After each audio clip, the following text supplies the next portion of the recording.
Hey everybody, welcome to another episode of Purple Insider. Matthew Coller here, and joining me on the show once again, Mike Schopp from WGR in Buffalo. It is a tough week, I am sure, at your day job, Mike. The show, of course, our fantasy show presented by Underdog Fantasy, and we will talk about fantasy season never ends. Already we're discussing who's going to be there at the top next year, but I have to ask you what it's been like these last couple days, Mike, after the Buffalo Bills come just short again in the AFC Championship. Yeah. What usually happens, there's the kind of traditional, in our case, perennial, is it fixed or is it rigged or is it God's will that the Buffalo Bills or Sabres don't win? You have that side of things. And those are the officials stuff. We got it in this game. There was Bills fans and maybe just sort of fans who were sick of the Chiefs braced themselves for iffy at best calls. And there were a couple, the Allen sneak and a couple others where the Worthy play, where I'm getting some of that this week from fans. And that's so frustrating no matter which side you're on. If you want to blame officials or you hear people talk like that, what do you say to them? And they think it's dishonest. What do you say to them? And then also just like, if it isn't dishonest, but it happens, and maybe it's right that a couple of these calls were questionable, that's just annoying too, because, well, it happens, right? It's human beings. Talking to Ross Tucker 2 days ago about, he was on the sideline for Philadelphia, Washington, the NFC Championship. And, imagine the job of the side judge or the line judge sprinting halfway across the field, trying to figure out exactly how far the ball went in the massive humanity that is those plays. I don't know, but it didn't go Buffalo's way again. And what else? Like the better conversations this week are around what do they do about it? Because this is 5 years where they've been really an elite team and they have no Super Bowl appearances to show for it. It's 4 losses to Kansas City. They're all close in their own way. The last 3 were as close as it gets, pretty much. Chance to win late. I think there's some discussion for the first time ever about Josh Allen after this game. Like, he was sloppy in the beginning of the game and just didn't get it done in the end. That's how we measure greatness in quarterbacks in football over the years. But could you really blame him for what happened? There's so many kind of individual dilemmas within the Bills, I think, too, because, they had a very successful season. My concern, as you and I talked about all year, was, would it cost them that they didn't really have a go-to guy? And you could say that it did. They spread the ball around and did all that again, and James Cook was fine again, or even he was actually really good in this game. But it's a loss. And I think the range of takeaways from, just run it back again and see and find out. Would you go back to Kansas City next year in the AFC Championship? Would you take that right now? I think yes. But then also, the first caller to the postgame show Sunday night had the simple, 3 words: blow it up. Blow what up? I mean, that's blow up the Bills. Blow them up. Well, they're gonna blow up the stadium eventually and move into a new one. But it's a funny notion, because I mean, you're firing the coach, trading the quarterback, getting a new punter. I mean, I don't know. That's just a hard place to live, because my entire childhood, Dan Marino was this guy who everyone talked about as the greatest quarterback, and then so many times comes close. And then there's that Chargers game in '94 where it looks like he's got it, and then they win it at the end. And Phillip Rivers is another one of these quarterbacks that was so great for so long and had so many chances, and it just never happened. And what are we supposed to do with these guys? Are we supposed to say Josh Allen is worse than Eli Manning or something? Because, and this is as a Manning apologist, but like, he's not worse than Eli Manning. Like, sometimes things just don't end up going your way. And the call on the tush push, that could be the difference, because when they're driving at that point, I think they're going to go and they're going to win this game, because Kansas City can't really stop them. And then what are the referees supposed to do there exactly? They changed the call based on an assumption of where they thought the football was, but at the same time, that little thing right there is the difference between maybe going to the Super Bowl and not. And Kevin O'Connell has said this about his Super Bowl in 2021 with the Rams, where he said his big takeaway from winning the Super Bowl was how many times they almost didn't win the Super Bowl. Like Matthew Stafford had to throw a no-look pass in the NFC Yeah. Championship game. The guy dropped a wide open interception. Not only that, the Packers were probably a tougher team than the 49ers, but they played in a snowstorm and got a punt blocked. And so all of a sudden, the Rams get to play San Francisco instead of having to go to Lambeau and face off with Aaron Rodgers there. I mean, there's just so many things that fall into place. Like look at the Eagles and their 2 runs to the Super Bowl. Their first one, they play Daniel Jones, and then Brock Purdy tears his arm. This second one, they barely survive the snow game, and then they don't have to play the best team. They played the Rams, not in the regular season, and then they don't have to play the best team again because Detroit has all their defensive players lose, and it's like, Philly, they're geniuses, like what they are, but also everything had to fall into place, and I feel like sometimes you just end up on the wrong end of that, and that's where Buffalo is. What did they do wrong? Well, they had to readjust their roster. They couldn't just keep running all the older players and expensive players out. They had to have a roster reset to some extent, and they come within 3 points of the Super Bowl in a year that we thought was going to be a transition for them, and it's like, blow it up. Well, it's just so hard. This is another one where there's a pretty good range of opinions, like how good were they? I always had some doubt. I was saying even after the Bills had beaten Baltimore, including Kansas City, the roster I'd most like to go to battle with in the Super Bowl from the AFC would easily be the Ravens. I guess that might be reflected if it's not crazy to, care about this at all. But in the Pro Bowl stuff where they had so many guys, like they probably had the best team, but they lost more games than the Bills and the Chiefs, of course. And I don't know, like the Bills just did not really have how many great players, right? There's sort of that conversation with them right now. And what I would say about their loss that goes past or just doesn't stop at, this 4th and 1 and a couple of individual plays is that their offense was really short. Like there was a stat late in the game on Sunday that they hadn't thrown a pass beyond the line of scrimmage in the second half yet. And how do you get to 4th and 1? Is it a bad call? Maybe, but you're there because the 3rd down play was to the line of scrimmage to Kincaid and the 2nd down play was a 5-yard pass. They did not have anything other than the occasional Mac Hollins, who knew moment. There were 2 of those in this game. That's it. Like they didn't do anything down the field. And the Chiefs are not the opposite of this, but you just have to be efficient, lucky, and, just have to get everything kind of right against a great opponent who can really throw you off, as what happened in this game also with schemes and play calling. It's just hard. And they still scored 29 points. They scored 4 touchdowns in the game. So any sort of criticism of them seems a little bit unfair. But that was the one thing I didn't like about them all year, is that there was just not a lot of punch in their offense. And it felt wrong to me with their having Allen. But ultimately, you had a team in that game that had not lost the turnover battle all year once, an NFL record in the Bills, and a team in the Chiefs that had won 11 one-score games and lost none. Also, like record stuff. Regression was coming for somebody, and it still didn't. The Chiefs had the only turnover in the game and won by 1 score anyway. So that also went unfulfilled. Right. There was a lot of things that statistically just did not bear out for this year of what happened in the regular season. And I was wondering if it's just a weird year or if there's so many tanking franchises in the league in a given year that the Vikings can play the AFC South and get 3 free wins and 1 nice one.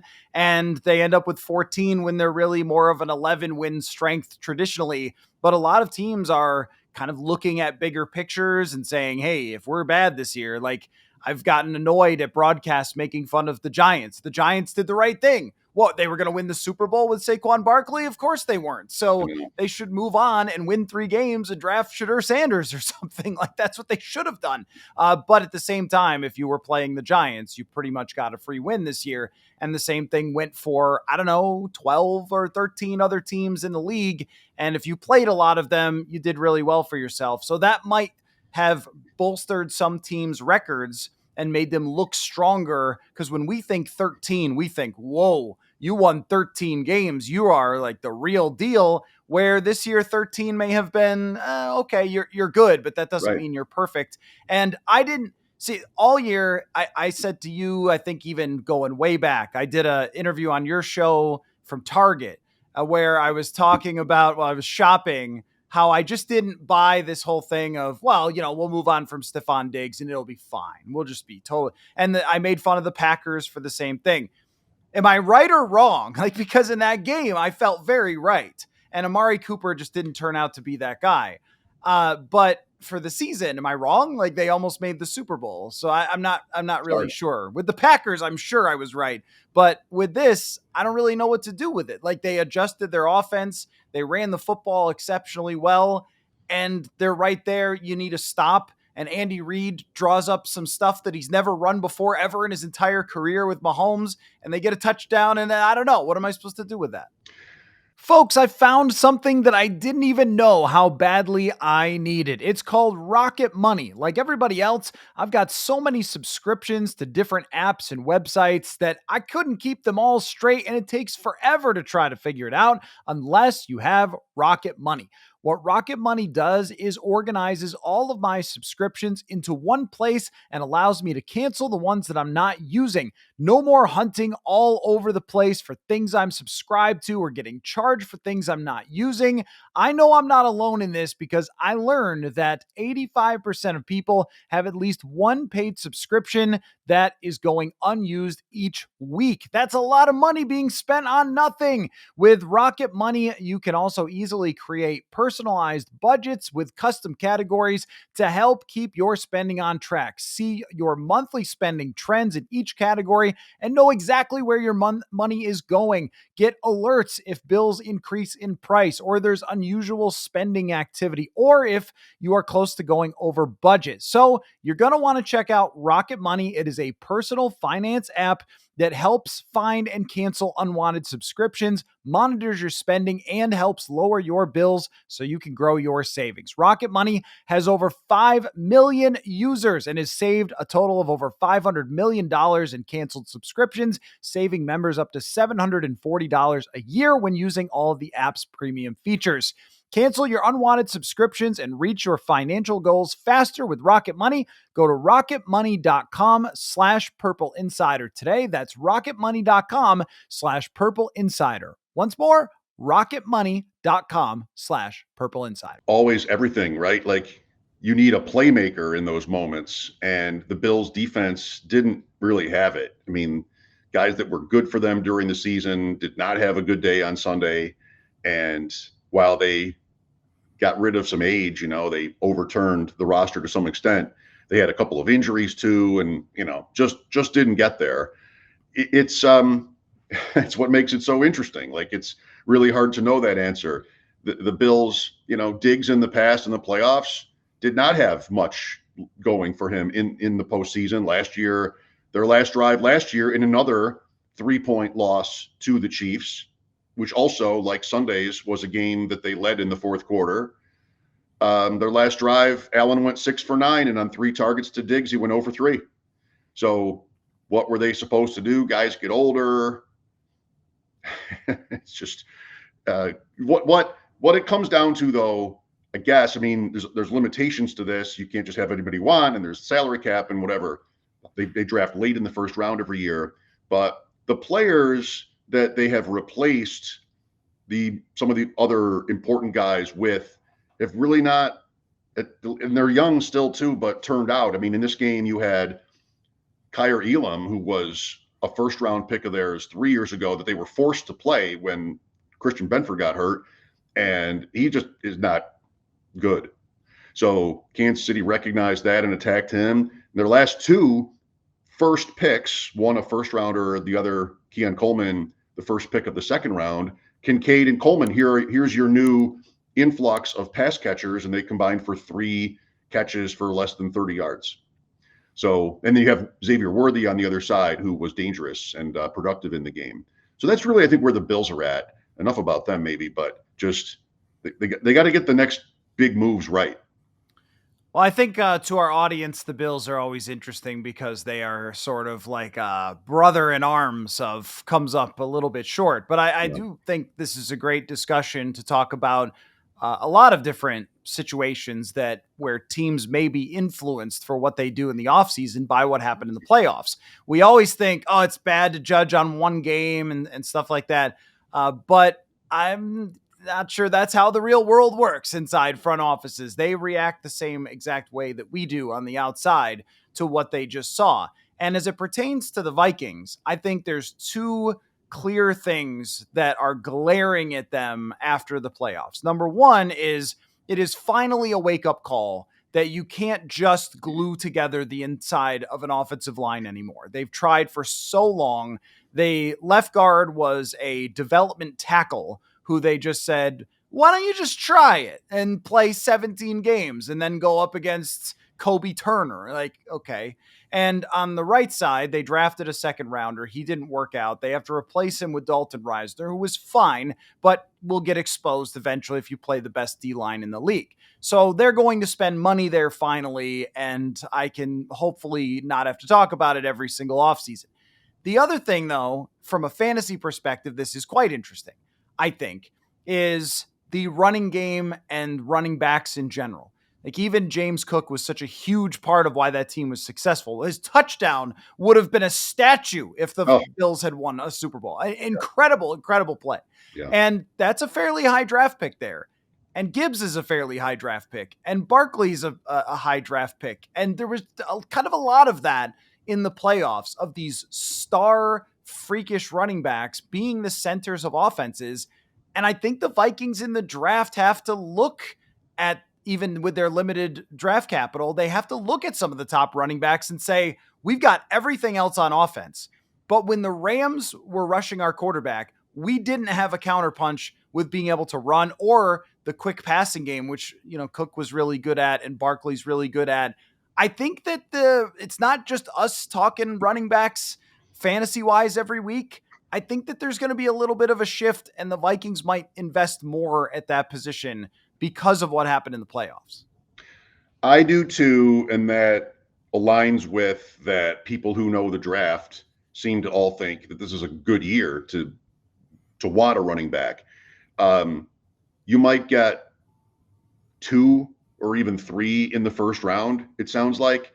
And I didn't get to a point, at least yet, where Minnesota seems to me a team that should do that. I mean, it would be, you still want your premier positions, I would say. So whether that's offensive line, tackles, or corners, or whatever it is, I would want it for them to be something else because they did win a lot of games and they, you know, should probably think that way. But day 2 in the draft, now Minnesota, I think, does not have its second round pick. The Bills have it at the moment. They traded it to Houston, and then Houston traded it to Buffalo for Diggs. How about that? Full circle. But third round, and there are guys that seem that might be, you know, day 1 starters in the NFL that get picked on day 2 of the draft. You've got a lot of these, including what Minnesota was with Aaron Jones, but that's not going to happen going forward, I guess. Right? By the way, that's right, isn't it? I don't know. They can't go into next year with just Aaron Jones. Again, Okay. That was a big mistake. I think they thought Ty Chandler was going to be fine, and then he wasn't. Is Jones under contract? No, he's a free agent, but Okay. I mean, they all say, I want to be a Viking for life or whatever when they're about to leave, but I believe it with him. He really enjoyed this. I just think if you're going to bring him back, he can't be the only guy. He's got to run for 800 yards and someone else has to run for 800 yards. It can't just be, hey, you do everything. Yeah. Okay. Well, there will be plenty of ways to feel good about your backfield, I would say, from this draft without it being in round 1. The big name is Ashton Genty from Boise State, who it sounds like could be a pretty early first round pick. I feel like Dallas is kind of perfect there, and they're maybe at 12. I'm not sure that's right, somewhere in that range. But anyway, just it's early, wild guess. You might see one or two other guys. There's a running back from North Carolina and two from Ohio State that could sneak into that first round. So I started to say, like, you've got teams like the Eagles, quintessentially, where they did make the big investment on a veteran running back last year, and they feel great about it.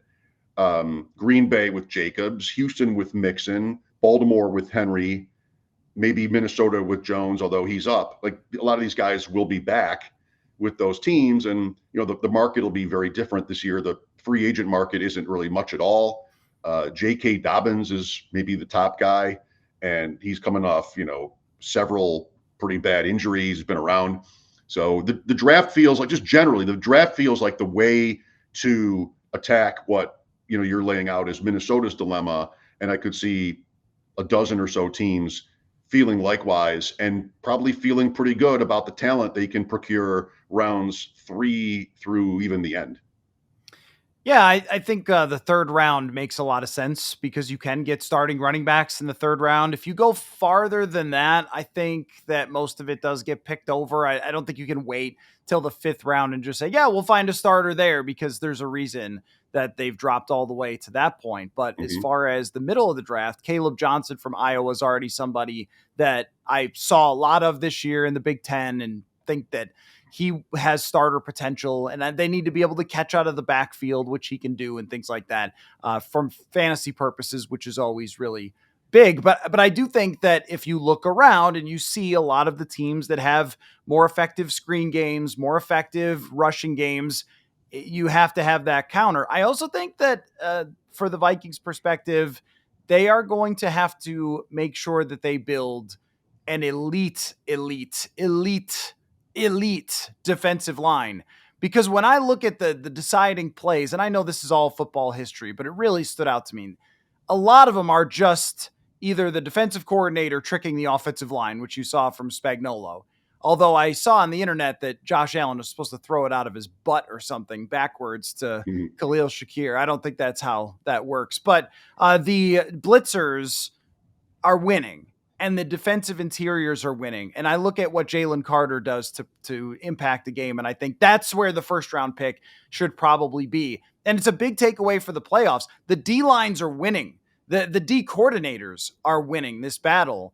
And you have to have answers, but you also have to have that. And I think the Vikings had some of it, and I think they need more of it. Except when it comes to Mahomes.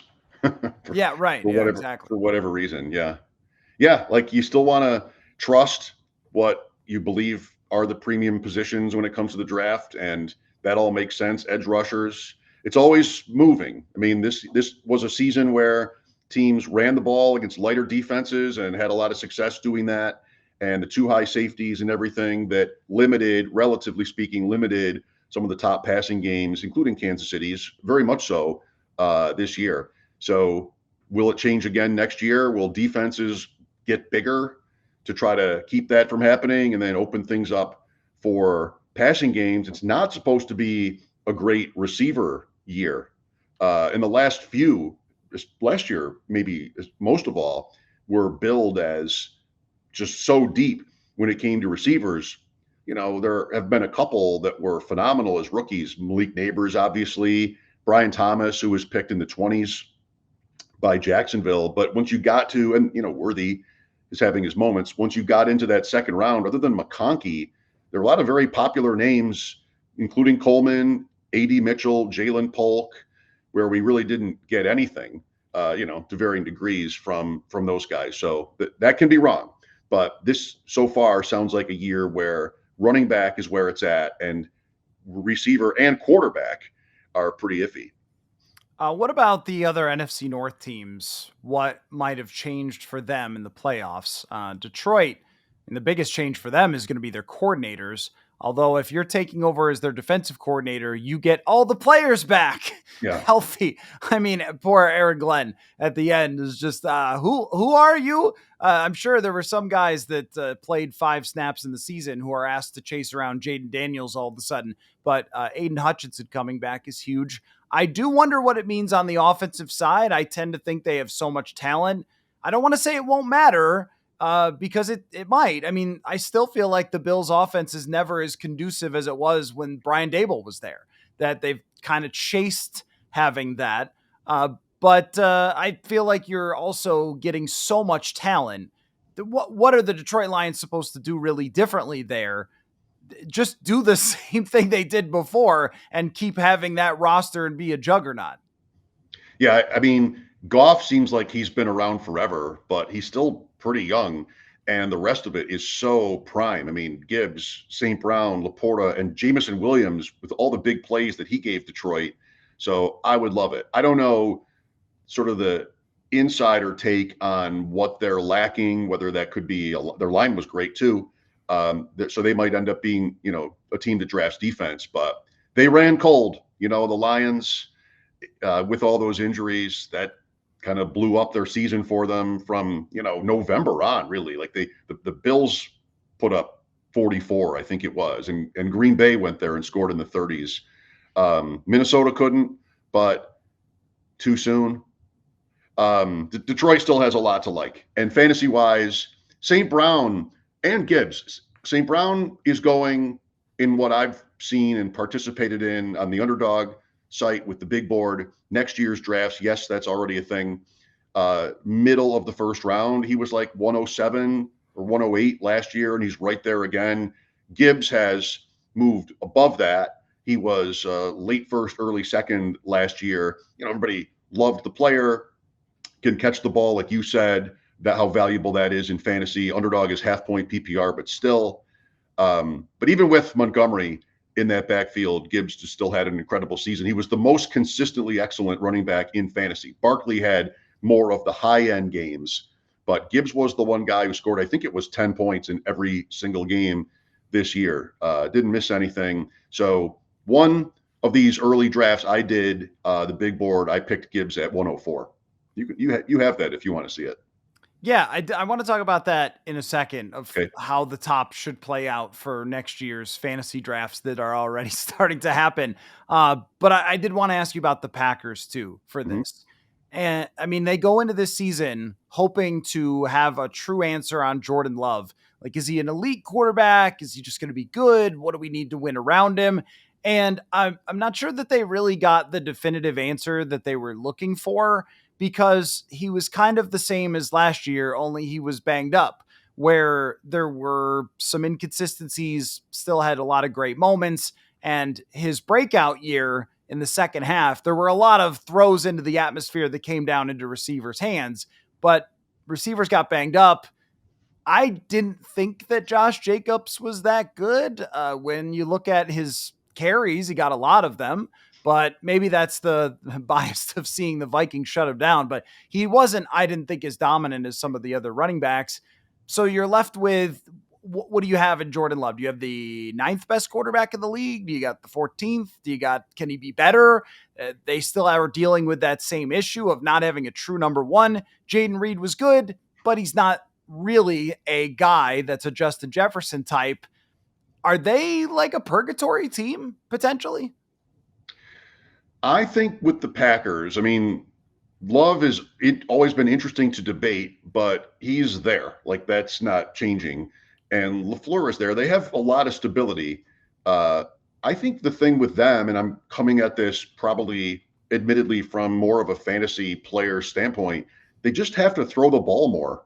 Like they were not a team that really that was not who they were last year, and they won every game except the ones against the top teams in the division.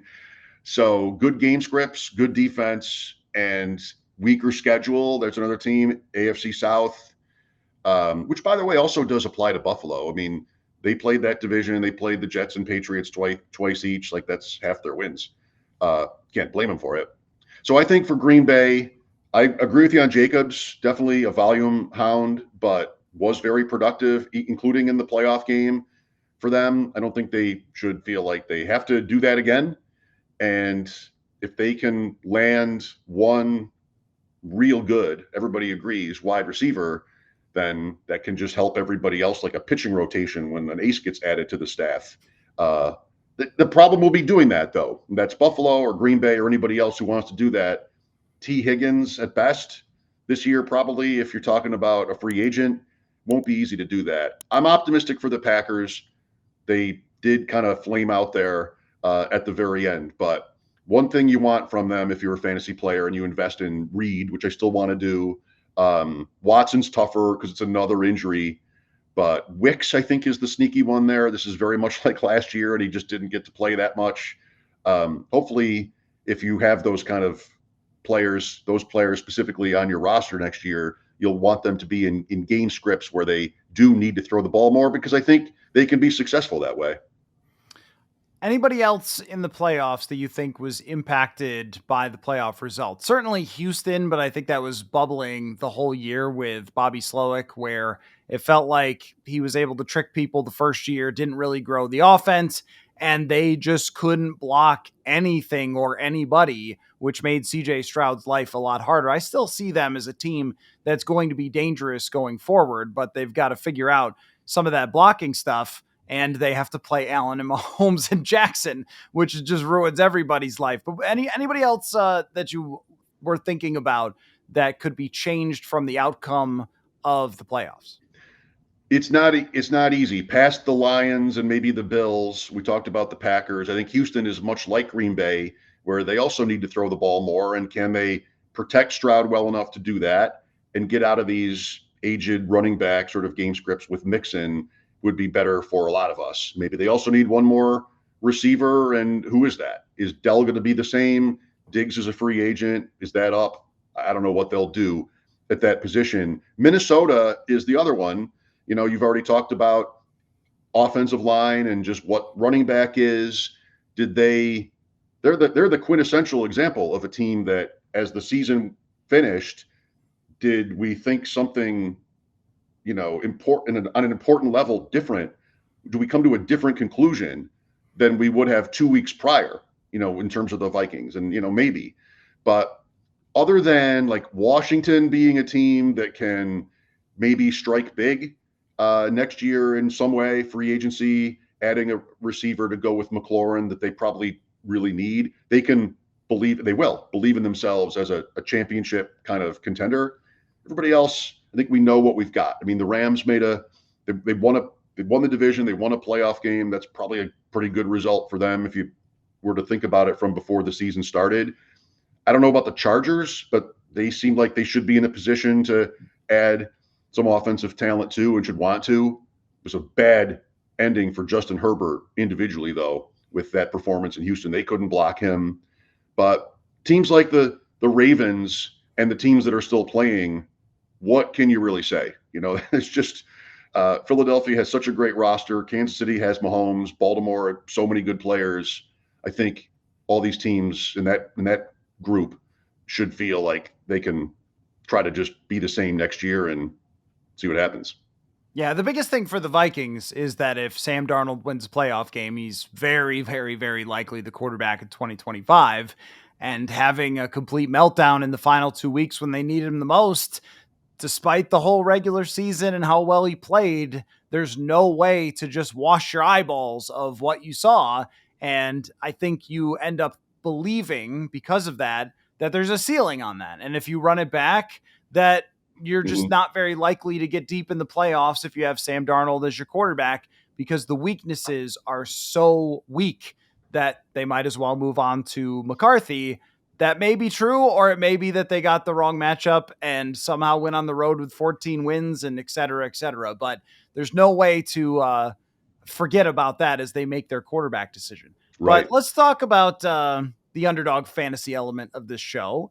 And by the way, Underdog Fantasy, the easiest place to play fantasy sports, been playing all year long, and a tremendous, tremendous app. So you got to check it out. Now, we've been doing the pick'ems all year, but there's no football game this week. So no pick'ems for us. There is lots of other pick'ems, though. I won one. Oh, you did? Oh, really? Oh, we struggled so much this year. We were always like one off. Congratulations. Didn't you and I do that one, the Philadelphia, Washington? Yeah. Together? Yeah. That hit. Hurts to score, Ertz over, De'Ami Brown under, and A.J. Brown over. And they were all really close. Like, they were all just kind of like right at the line, but four bagger one on that one. Sadly, my beloved gauntlet team lost by 6 in the playoffs. I was so well set to make it to the Super Bowl, I thought, with 8 players out of 10 live last week. Mahomes, I was the only one of the 10 in the group to have him, and he put up 30. But I basically lost to James Cook.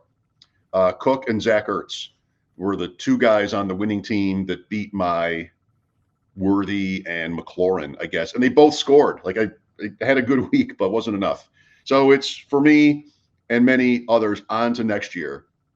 And the big board and the different variations of it launched on Sunday during the playoff games. My guys at ADP Chasing were like, great. That Pat Kerrane is doing rankings, Davis Maddox doing his streams. And I think Davis, who's a Chiefs fan, didn't even maybe watch the game because he was so immersed in you're trying to find the guys who are just going to max out these tournaments. And this is not me.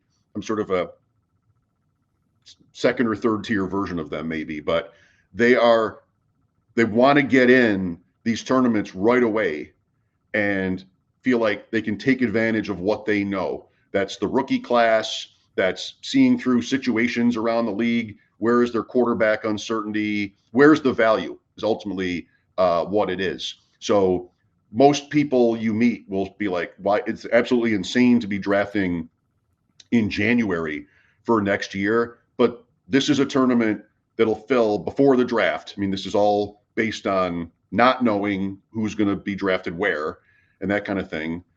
So it's a level playing field, but the earlier you can get in, if you feel like you know some of these kind of strategies or what's going to happen with players, in theory, the better. So you've got my board there if you want to show it. In 1 second.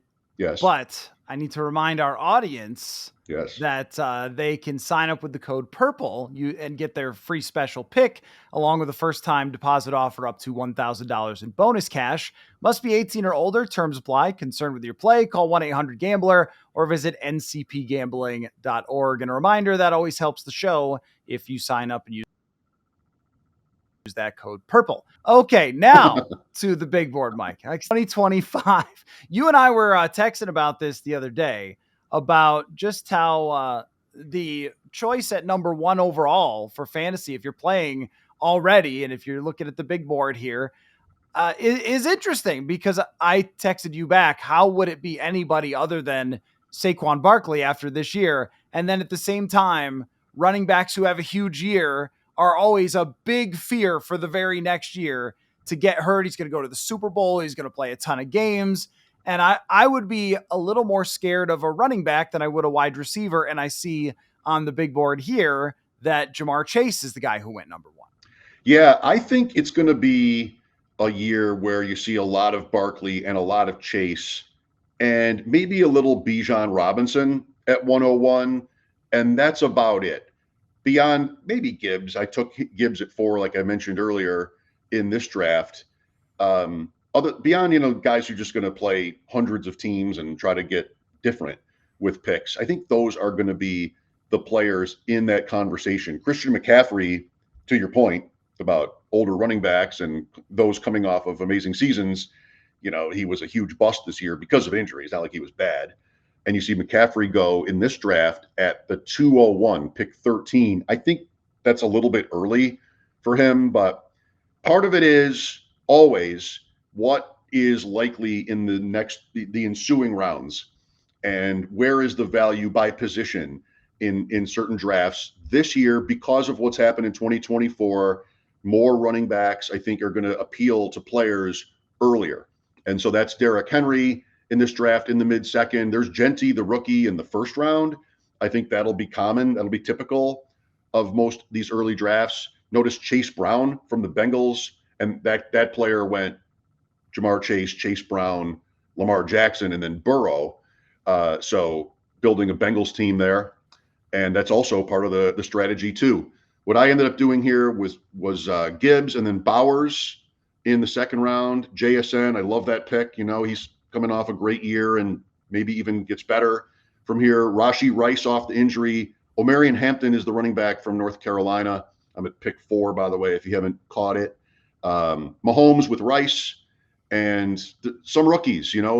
We have no idea what's going to happen with these guys. Some of these rookies will just not get picked until day 3, which would not bode well, obviously, for their chances of putting up meaningful fantasy seasons. But I think, you want to do some of that to be able to win. And there's our boy, Sam Darnold, Matthew, in the 15th round. I kind of had it as I remember this draft, thinking maybe Tennessee for Darnold. I just would not bet on him being back there. You would know better. But right next to McCarthy, isn't that interesting in the 15th round that they went back to back? I actually don't know better than anybody else. We just don't know how they're thinking. It makes all logical sense to move on, but they know where McCarthy is, and I know that Kevin O'Connell wants to play safe with his quarterbacks, but he also may have thought after the playoff game, what's the point in going forward here if we're not going to show up in that game? So I don't actually know how they're going to handle it. But if I was betting right now, I would say a tag and trade, that they franchise tag Darnold and they trade him to, I would say, the Raiders today. But I think if you're the New York Giants, the owner came out and said, yeah, everyone's on the hot seat. Like, that's a weird thing for an owner to say. Why don't you just fire them then? Like, if we don't win next year in the NFC East, that's now a beast, you are all fired. That to me means you got to do something desperate at quarterback. You can't just roll out there Drew Lock or something, or just draft Shedeur Sanders and hope. I think that the Giants got to be pretty desperate to try to get Sam Darnold in there. So I don't know. I think if you're the Vikings and you get an offer of 2 second-round picks or something for him on the franchise tag, how would you not do that? But anyway, back to the top. Yep. I think with Gibbs, we were talking about developments from the playoffs. One of the developments should have been that they realize, oh yeah, we don't need David Montgomery. Jahmyr Gibbs can just be our guy. And if he only has a career that takes him to 28 years old, so be it. They can just stop trying to protect him. And for me, he would be my top draft pick. The line, everything that they have there, the passing game opens up the running game. They throw him the football. He's super young still. He would be my guy as far as top pick in any draft. Yeah, I think that's fine. And Bijan Robinson, for his part, did really come on. And finally, Atlanta got to a point after just not giving him a clear runway to a point where they did. And he showed his talent too. So it'll be Michael Penix now next year for Atlanta. I think Robinson also makes sense. I'm just the type where this is why I got beat this year, or a part of why I got beat this year is I'd have a really tough time clicking Saquon because, and I had the same problem this year, and look what happened. Didn't want to draft Barkley, didn't want to draft Derrick Henry, was much more excited about, receivers in that range. And this was a losing year for somebody who played it like that because those two guys had historic seasons. So maybe it'll go the other way next year. I guess I'm going to say now that I sort of hope it does because I still want to get 3-4 receivers in those first 6 rounds. And that's the position where it really does drop off. And in fantasy and in the NFL, if a top running back gets hurt, which did not happen for all these guys last year, this year that we're talking about, also adding to the frustration. I'm not rooting for injuries, but their replacement can often do just as well. And at receiver, that is not the case. If CeeDee Lamb gets hurt, they throw a different guy in there in the rotation, and that guy is not going to be CeeDee Lamb. So, you want to, in my opinion, load up on receivers you feel like it's January for next year, but you feel like you can trust to have prominent roles, high target share, that kind of thing, because their replacements will not be, usable. Well, the train of fantasy never stops. So isn't that great? It really is. Yeah. I didn't realize that, honestly. This has all been new for me this year, and I'll maybe have more success next year, but there you go. The big board, Underdog Fantasy. Big board, little board, bigger board, depending on how much you want to play. Okay. There's different price points. So it's not animal names for this one. Okay. Well, Mike, as always, Deep End Fantasy Show, ADP Chasing, which I was watching your show the other day on ADP Chasing. Thank you. And that show, that'll be Mondays, and super heavy, intensive on rookies and strategy, but like which guys, all the premise of the show, you're chasing. Well, it's the chasing brand, but ADP, the changes in average draft position as the offseason goes along. Since I jumped on a couple of months ago, there really wasn't that to talk about because like the season was underway and we're not drafting these teams anymore. We're just kind of waiting to find out how we did. But now that the big board is open, the offseason is on, that's what the premise of that show is, to sort of watch trends and try to read them. So we'll be back Monday morning with another one of those. All right, very interesting. And I was going to say, God be with all my friends in Buffalo. I know what everybody was going through on Sunday. So thanks again, and we will talk soon. Thanks, Matt.